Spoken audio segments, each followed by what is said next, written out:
Hi guys, welcome to today's tutorial. Today we'll be looking at likely mathematics questions for JAMB 2026. Now, our first question says, two vectors A and B of magnitude 3 and 4 are at 90 degrees.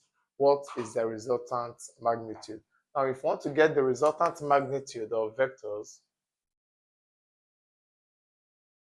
okay, we will do the square root of A squared plus B squared. Now, remember that they are at 90 degrees.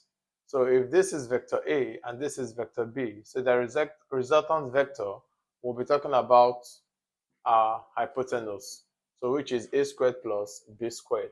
So this will be 3 squared, square root of 3 squared plus 4 squared. Now 3 squared is 9 plus 16, which will give us root 25. And our root of 25 will be 5. So our answer will be 5. If two forces of 5 Newton each along x and y axis act on the body, what's the resultant direction? Now, for our y axis and x axis, all right, the h of 5 Newton. Now, they're asking for the resultant. So for our resultant, which will be this will become, our resultant will become 5 squared, root of 5 squared plus 5 squared, which will be root of 50, 25 plus 25, which will be root 50. And we know that root 50 will give us 5 root 2. Okay, so this will be our resultant. Okay, for the direction, now for our direction, we're having it as since we have opposite and adjacent, we use tan, okay, of fy over fx, which will give us 5 over 5, which is 1. So our tan theta will become 1. So theta will become tan inverse of 1, which will give us 45 degrees. So this will be 45 degrees. Two forces of magnitude F yields resultant F. What is the angle between them? Now, we have F squared equals F squared plus F squared, since both forces are F, plus 2F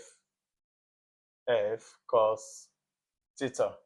All right, so this will give us F squared equals 2F squared plus 2F squared cos theta.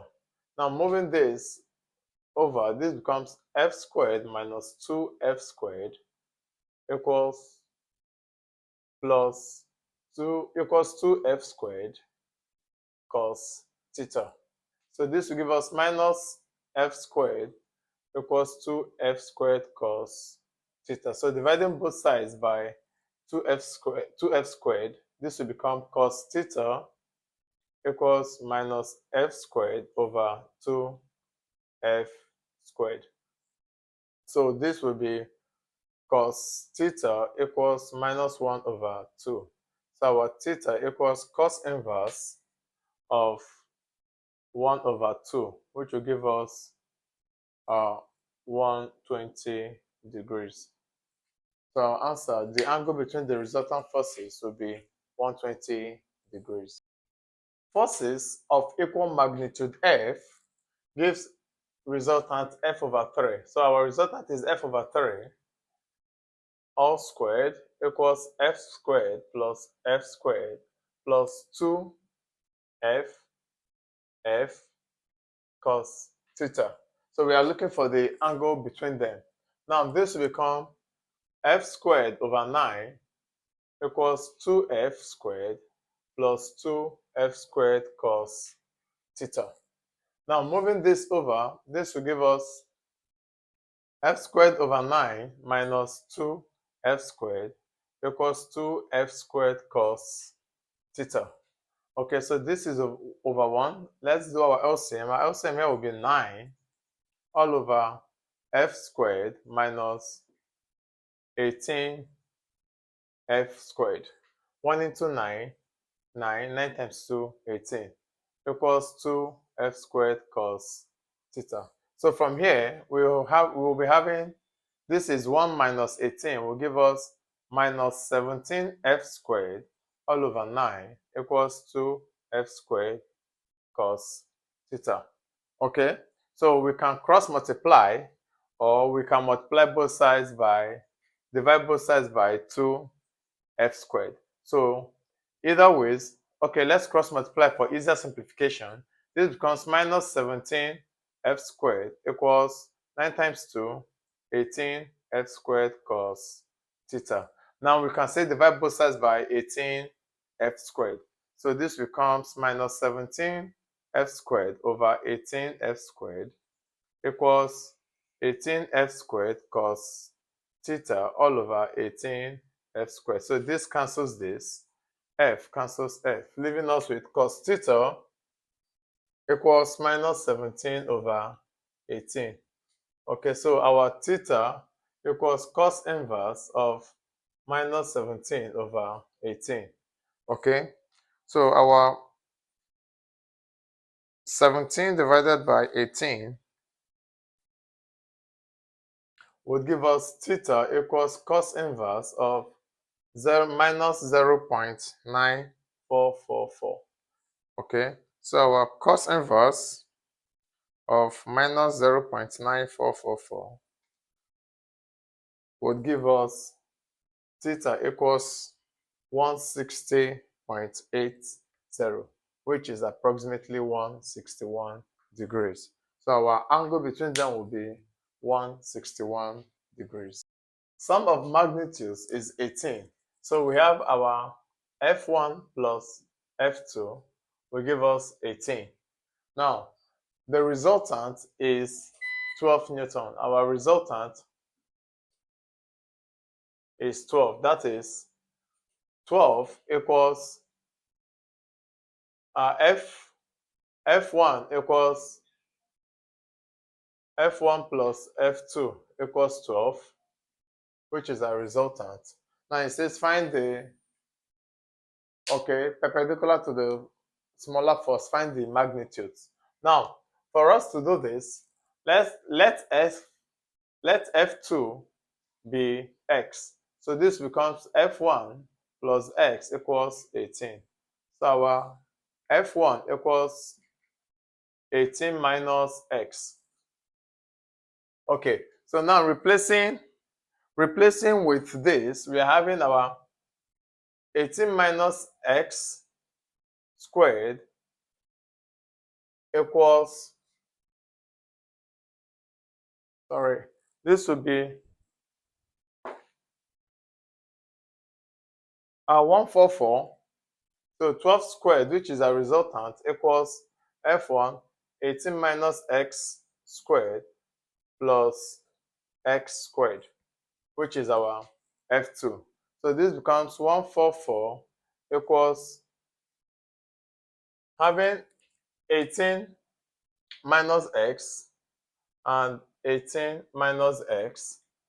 18 times 18 would give us 324, okay, minus 18x minus 18x minus x squared. So this will give us 324 minus 36x minus x squared. So replacing this for this becomes 324 minus 36x minus x squared plus x squared. So this will cancel out this, leaving us with 144 equals 324 minus 36x. So 36x going over to keep it positive will give us 36x equals 324 minus 144. So 324 minus 144 would give us 180. So 36x equals 180. So x equals 180 divided by 36. So divided by 36 will give us 5. So our F2, recall that F2 equals x. So F2 will give us 5 Newton. And if F2 is 5 Newton, then from F1 plus F1 equals 18 minus F2. Okay, this F1 will become 18 minus 5, which will give us 13 newtons. So our answer will be 5 and 13 newtons. Angle between vectors is 60 degrees. Find their dot product if magnitudes are A and B. So they say we should use A and B as their vectors to find their find the product of their magnitude. So this becomes, using dot product, we are having it as AB cos theta. Now they've given us a theta to be 60 degrees. So if vector A dot vector B will become AB cos 60. Now 60 cos 60 is half. So this becomes AB times 1 over 2. Okay, so vector A dot vector B will become AB over 2, which is option B. Magnitudes of two perpendicular forces are 6 and 8. Find the resultant. Now, since they are perpendicular, that means they are at 90 degrees. So this will give us 6 and 8. Finding the resultant here, x will become x squared equals 6 squared plus 8 squared. So x equals root 6 squared plus 8 squared, which will become 36 plus 64, which will give us 100. So root 100 will give us 10. So the resultant falls. The resultant will be 10 Newton. Evaluate tan minus 30 degrees. Now we know that tan, if we have tan theta, okay, if we have tan minus theta, is same thing as writing minus tan theta. Okay, but now for us to find out our 30 degrees, considering an equilateral triangle where all sides are equal, now we have 30 here, 60. Now our height here of triangle will be root 3. So bringing out that triangle, we have 2 root 3 and 1. All right, so this is 10, 30. And we know that tan is opposite over adjacent. So opposite of this will become 1, and the adjacent will be root 3. So our tan 30 equals 1 over root 3. But now, since it's negative tan, it will become minus 1 over root 3, which is option A. Find cos 150 degrees and sine 210 degrees. Now, for cos 150, let's look at our trigonometry. We have 4 quadrants: first quadrant, second, third, and fourth. Now, in our first quadrant, all are positive. Sine, cosine, and tan are positive. In the second quadrant, only sine is positive. In the third quadrant, only tan is positive. Others are negative. And in the fourth quadrant, only cosine is positive. Now, if we look at our angle, it starts from 0 to 90 degrees for the first quadrant. And second quadrant starts from 90 to 180 degrees. 180 degrees to 270 for the third quadrant, and 270 to 360 for the fourth quadrant. Now, our first angle there talks of 150 degrees. So 150 degrees falls within the second quadrant. Okay, now for us to find the acute angle of this 150 degrees, it will be, we are having 180 minus theta. So in this case, it will be 180 minus 150, which will give us 30 degrees. So we are looking for cos 30. Okay, cos 30 is equivalent to cos 150 degrees. Now, still looking at our triangle where we have 30, root 3, 2 and 1. Now we know that cos is adjacent over hypotenuse. Now our adjacent is root 3 and the opposite is 2. So cos 30 will be square root of 3 over 2. All right? So now, looking at sine 210 degrees, 210 degrees falls within our third quadrant. Okay? 210 is in our third quadrant. And in the third quadrant, cos is sine is negative. Remember that in the second quadrant, cosine is negative. So this will become minus, since it's negative, cosine in the second quadrant is negative. So this becomes minus root 3 over 2.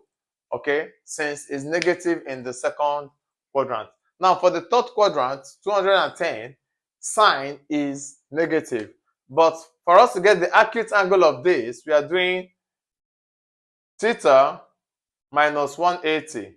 So this gives us 210 minus 180, which is 30 degrees. And sine 30 in the third quadrant is negative. Cos in second quadrant is negative. Okay, now sine 30 would be, sine 30 would be opposite over hypotenuse, which gives us our opposite is 1 all over root 3. So since it's negative, it will become opposite over hypotenuse, which is 2. So since it's negative, it will become minus 1 over 2. So our correct answer here will be minus square root of 3 over 2 and minus 1 over 2. Convert 3 pi over 4 and 4 pi over 6 to degrees. Now in converting from radian to degrees, we have it as radian rad times 180 over pi. Now in this case, we're looking at 3 pi over 4. Okay, so for 3 pi over 4, we're having it as 3 pi over 4 times 180 over pi. Pi cancel pi. 4 here, 1. 4 into 180, 45. So 3 times 45 will give us 135 degrees. And for 4 pi over 6 will give us 4 pi over 6 times 180 over 1 over pi. Pi cancel pi, 6 1, 6 into 180, 30. So this gives us 120 degrees. So our answer will become 135 degrees and 120 degrees. A circular arc of length pi cm subtends an angle at the center. So we have to find the angle it subtends at the center. So if we have our theta equals L over R, okay? Now we know that L is given to us as pi. Now, since the radius of the circle wasn't given, let's assume it's 1. Assuming our radius is 1, R equals 1, this becomes theta equals pi over 1. So theta equals pi. And pi in radian is, pi in degrees is 180 degrees. So our theta equals 180 degrees, which is option B. Find the slope of line 2y equals 3x plus 5. Now, we know that for our slope, we have it as y equals mx plus c, where m is our slope. So for this equation, we'll simply make y a subject of formula, divide all through by 2. This becomes 2y over 2 equals 3x over 2 plus 5 over 2.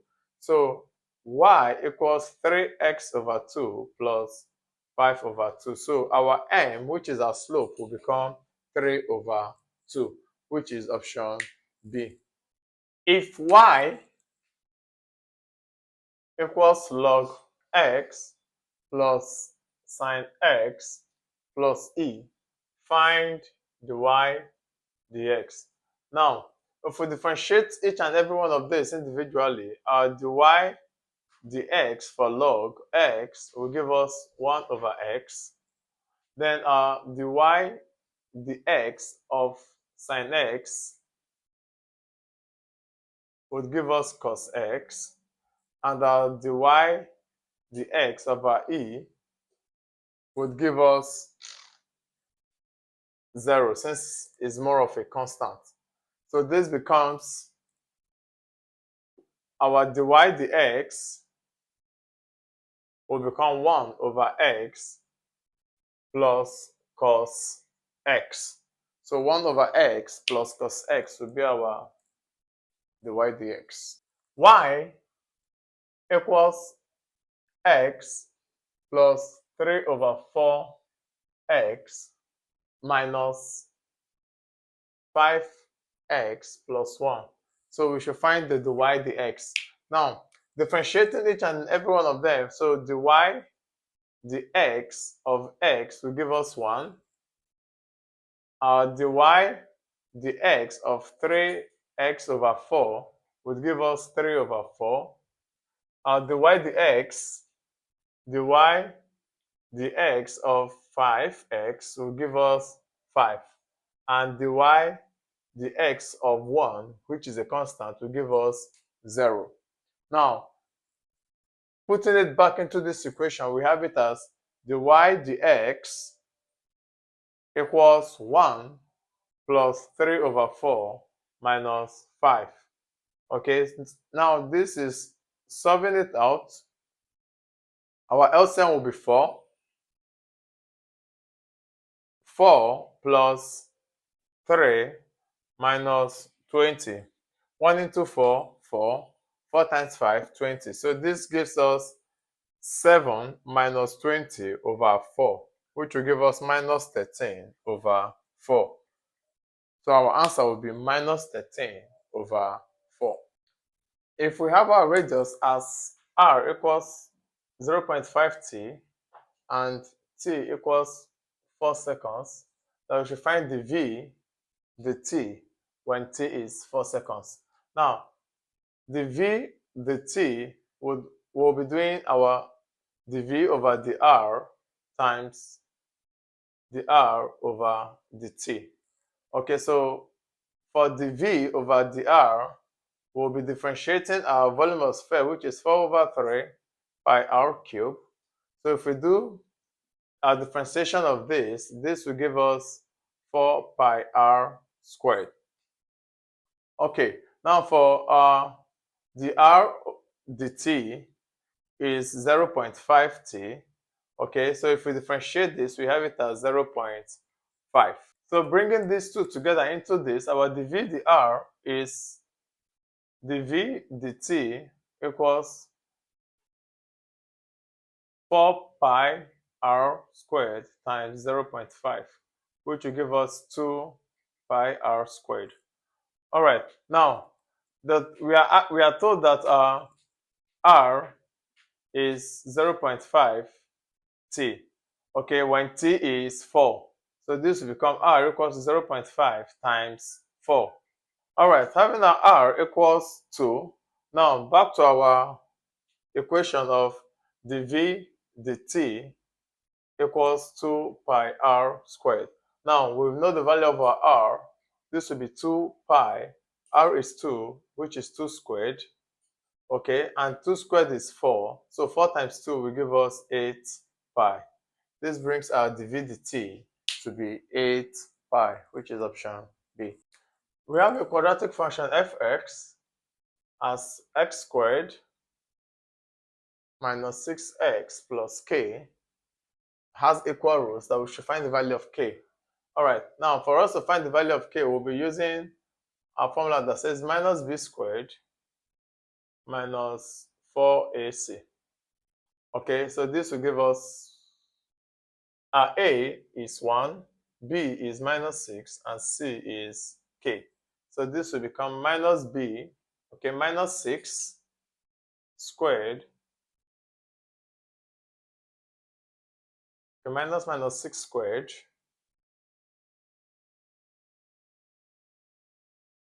minus 4 times a 1 times k.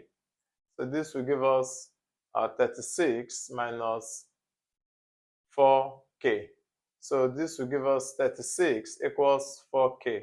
So k equals 36 over 4, which will give us 9. So the value of k would be 9. Limit x tends towards 0, sine 3x over x. Now, using our identity limit that talks about when the limit x tends towards 0 of sine kx over x equals k. Okay, applying same formula here, so our limit x tends towards 0 for sine 3x all over x will be 3. So our answer will be 3. Our area under the curve y, we should find area under the curve y, 2x, when x ranges from 0, 3 to 0. Now, so we'll integrate this. If we integrate 2x, all right? So if we integrate 2x, we're having it as 1 plus 1 all over 2. So this gives us x squared.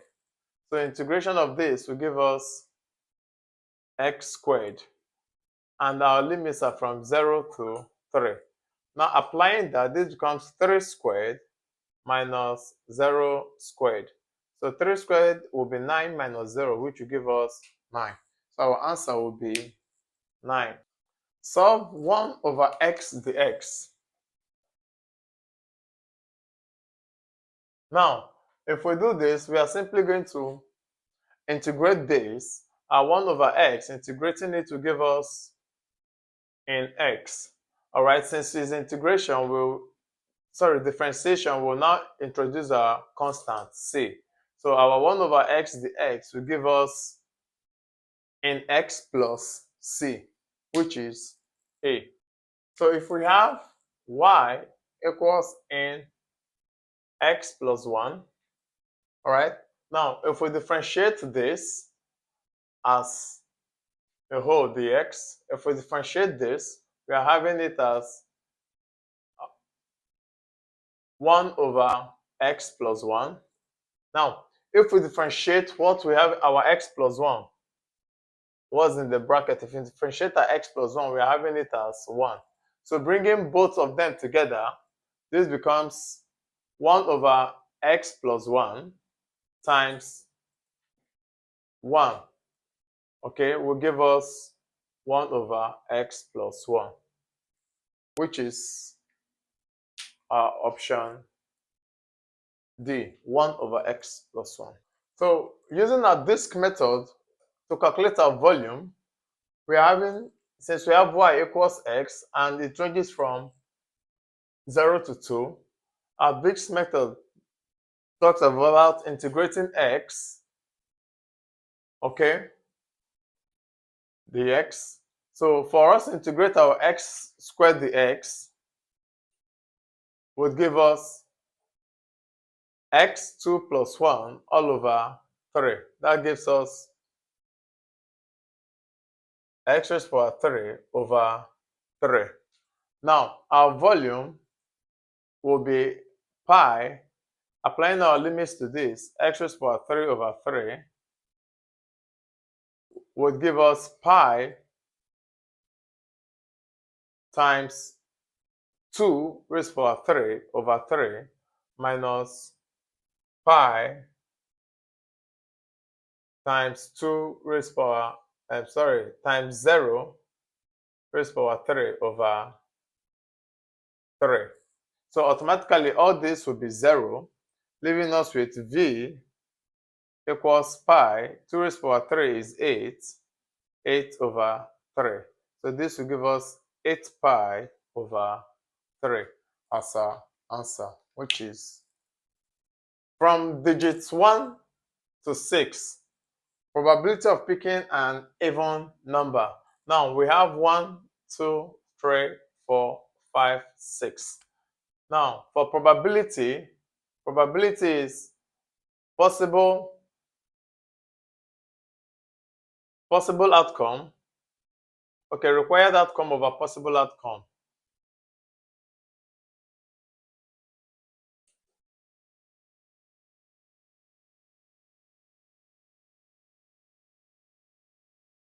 Now, our total outcome here, or possible outcome, will be 6.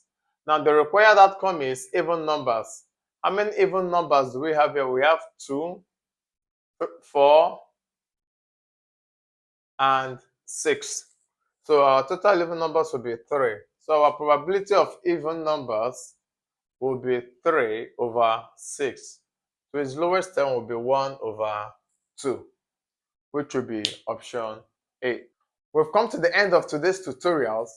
If there'll be any questions or comments, put them down in the comment section below. Don't forget to subscribe, like, and click on your notification button for more updates.